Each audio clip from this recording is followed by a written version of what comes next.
सर्वांचं स्वागत आहे। जेव्हा पारोची जुळवाजुळवी चालत होती, कास्टिंग चालू होतं आणि जेव्हा सुचित्रा सेन यांची निवड केली तेव्हा अनेकांनी हिंदी चित्रपटसृष्टीतील लोकांनी यांचं मन वळवण्याचा प्रयत्न केला बिमल रॉय यांचा, की बघा इथे स्टार दिलीप कुमार आहे आणि तुम्ही त्यांच्या समोर एक नवीन अभिनेत्री जी घेतायत की जिचं फार बांगलामध्ये सुद्धा तिने बऱ्यापैकी चित्रपट खूप नाही, एक मोठी संख्या पण आहे आणि हिंदी चित्रपटसृष्टीला तर तिचं नाव फारसं माहिती नाहीये। तर तुम्ही अशी अभिनेत्री का घेताय? तुम्ही कोणीतरी एखादी स्टार आणि नाववाली हिंदी चित्रपटामध्ये काम करणारी अभिनेत्रीला घेतलं पाहिजे। मात्र बिमल रॉय आपल्या मताशी ठाम राहिले, आपल्या विचारांशी ठाम राहिले आणि त्यांना पूर्ण विश्वास होता की मी जी पारोच्या भूमिकेसाठी सुचित्राची निवड केलेली आहे तर त्याला ती पूर्णपणे त्याचं जे काही जी व्यक्तिरेखा आहे त्याला ती पूर्णपणे न्याय देईल। आणि खरोखर आहे, तुम्ही देवदास बघितला तर खरं म्हणजे हा देवदास म्हटल्यानंतर एकतर पुरुष प्रधान चित्रपट आहे आणि दिलीप कुमार यांची प्रमुख भूमिका आहे, मात्र अनेक सीन्स मध्ये सुचित्रा सेन या भाव होऊन गेलेल्या आहेत। त्यांचं मी तुम्हाला एक सीन सांगते तर तुम्ही बघा पुन्हा एकदा।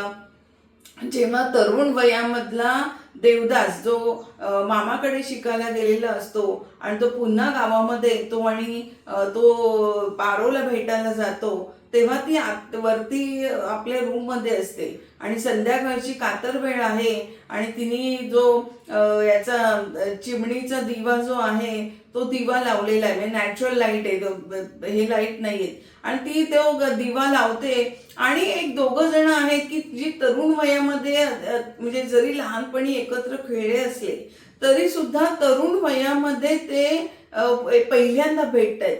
त्याच्यामुळे तरुण वयातला तो जो थोडासा एक त्याच्यामध्ये ऑकवर्डनेस आहे किंवा तरुण वयामध्ये पहिल्या भेटीमध्ये सुद्धा एकमेकांबद्दल आकर्षण आहे। देवदासच्या मनामध्ये सुद्धा पारो आहे, त्याच्यामुळे तर त्यावेळेला त्यांनी जो आहे की त्यांना थेट बघत नाही दिलीप कुमारकडे किंवा दिलीप कुमार सुद्धा त्यांच्याकडे थेट बघत नाही, तर त्यावेळेला त्यांनी जो काही मूक अभिनय जो केलेला आहे ना तो लाजवाब आहे। आणि अनेक सीन्स मध्ये म्हणजे त्यांचा एक रडण्याचा सुद्धा सीन त्याच्यामध्ये आहे, तर त्यावेळेला तो जेव्हा सीन शॉर्ट म्हणजे त्याचं चित्रीकरण केलं गेलं तेव्हा दिलीप कुमार सुद्धा यांनी कौतुक केलं सुचित्रा सेन यांचं की या जबरदस्त ही अभिनेत्री आहे की इतक्या संयमाने आणि अतिशय गांभीर्याने आणि एक भूमिका आहे त्या भूमिकेला समजून काम करणारी अभिनेत्री मी पहिल्यांदाच बघत आहे असे त्यांनी उद्गार काढले होते। आणि बिमल रॉय सुद्धा भयंकर खुश झाले होते।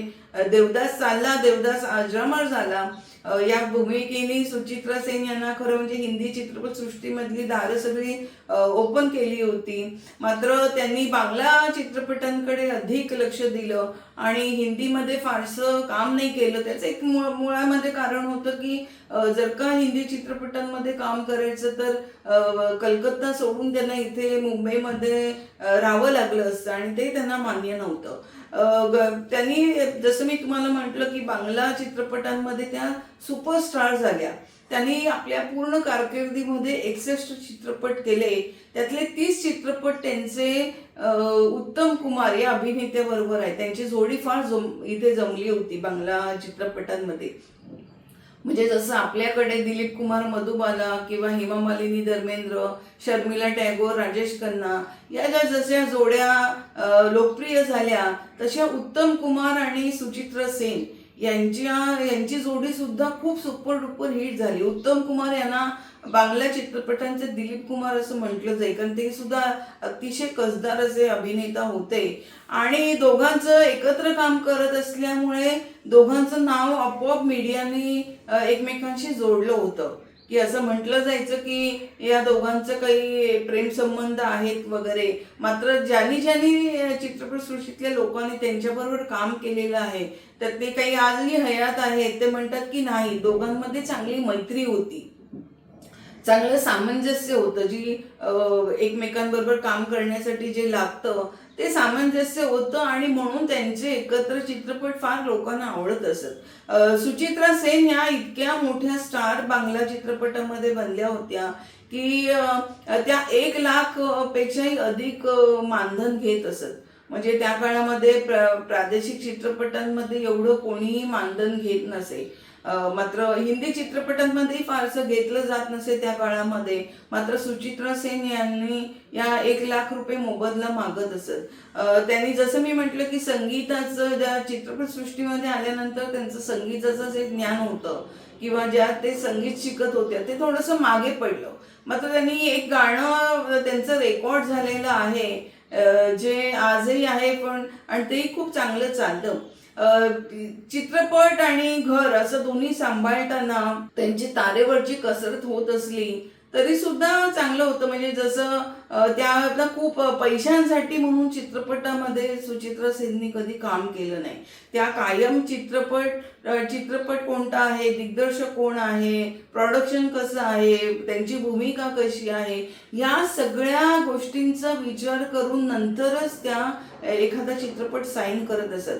म्हणजे सत्यजित रे हे ख्यातनाम दिग्दर्शक, म्हणजे आंतरराष्ट्रीय दिग्दर्शक असं म्हटलं तरी त्यांना म्हटलं जातं, म्हणजे की आंतरराष्ट्रीय दिग्दर्शक सत्यजित रे. मात्र त्यांनी एक चौधरानी म्हणून एक चित्रपट करायचं ठरवलं होतं सुचित्रा सेन यांच्या बरोबर.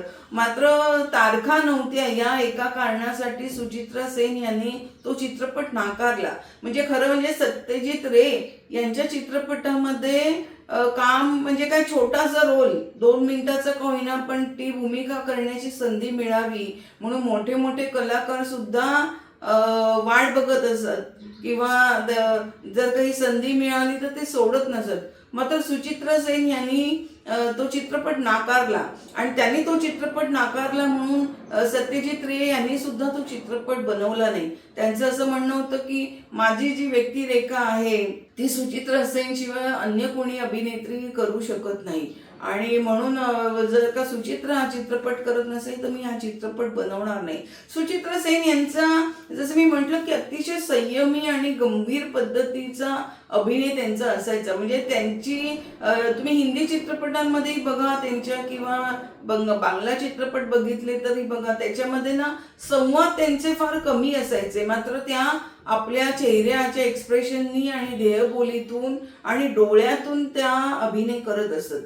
सुचित्रा सेन ह्या फॅशन आयकॉन होत्या असं मी म्हटलं ना तरी सुद्धा ते वावगं ठरणार नाही. त्या जेव्हा बाहेरगावी शूटिंग करायच्या तेव्हा त्या विविध पद्धतीचे गॉगल लावायच्या विविध शेपचे आणि त्या गॉगल लावल्या त्यांच्या रूपामध्ये इतकी भर पडायची सौंदर्यामध्ये की जे आजूबाजूचे काही शूटिंग बघायला आलेली लोक जी असायची ना तर ती सुद्धा केवळ सुचित्रा सेन त्या गॉगलमध्ये कशा दिसत असतील हे बघण्यासाठी ते शूटिंगपेक्षाही त्यांना ते आकर्षण जास्त असायचं की सुचित्रा सेन आता कशा दिसत असतील. आणि सुचित्रा सेन यांचं इतकं लोभसवाणं व्यक्तिमत्व होतं की पुरुष तर सोडा मात्र स्त्रिया सुद्धा त्यांच्याकडे आकर्षिल्या जात असत. सुचित्रा सेन यांचे पती जे होते दिबानाथ तर त्यांनी सुरुवातीच्या काळामध्ये त्यांच्या वडिलांनी सुचित्रा सेन यांना खूप प्रोत्साहन दिलं चित्रपटामध्ये काम करण्यासाठी. मात्र असं झालं की जेव्हा आदिनाथ यांचं निधन झालं आणि दिबानाथ आणि यांचा संसार जो सुरू होता सुचित्रा सेन यांचा तर त्या काळामध्ये जसं मी मगाशी म्हटलं की उत्तम कुमार यांच्याबरोबर त्यांचं नाव जोडलं गेलं होतं. बरं चित्रपटसृष्टीमध्ये एकदा तुम्ही काम करायला लागल्यानंतर तुमच्याबद्दल चांगले वाईट सगळ्या गोष्टी लिहून येत असतात. त्या खऱ्या असतात खोट्या असतात बऱ्याचदा. तर त्याचा हळूहळू परिणाम हा दिबानाथ यांच्यावरती होऊ लागला आणि एक दोघांमध्ये ना जो काही सामंजस्य होतं दोघांमध्ये प्रेम होतं एक आधी प्रोत्साहन देत होते दिबानाथ ते हळूहळू सगळं कमी होत गेलं आणि दोघांमध्ये एक दुही निर्माण झाली. आणि 1900 म्हणजे त्या 70च्या काळाच्याच आधी म्हणजे 60चं दशक संपत असतानाच ते अमेरिकेमध्ये निघून गेले दिबानाथ आणि 1971 साली त्यांचं निधन झालं तिकडेच. त्याच्यानंतर मात्र जे पतीचं निधन झालं त्याचा फार शॉक बसला सुचित्रा सेन यांना.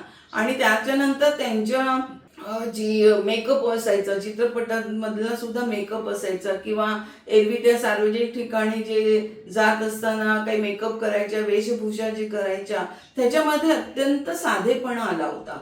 आणि असेही सुचित्रा सेन ह्या कमी बोलायच्या. एरवी सुद्धा त्या मितभाषी होत्या. म्हणजे देवदासच्या सेटवरती सुद्धा त्या सगळ्यांशी मिळून मिसळून असायचं. कोणाचं असं जे गर्विष्ठपणा वगैरे असं त्यांच्याकडे नव्हतं. मात्र त्यांचा स्वभाव होता की कमी बोलायचं. तर तोच तिथे सुद्धा बांगला चित्रपटांमध्ये सुद्धा असायचं. त्यांना मिसेस सेन किंवा मॅडम या नावाने संबोधलं जायचं. तर या होत्या काही सुचित्रा सेन यांच्या काही आठवणी.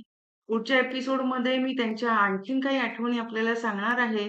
तोपर्यंत बघत राहा मायाजाल. धन्यवाद.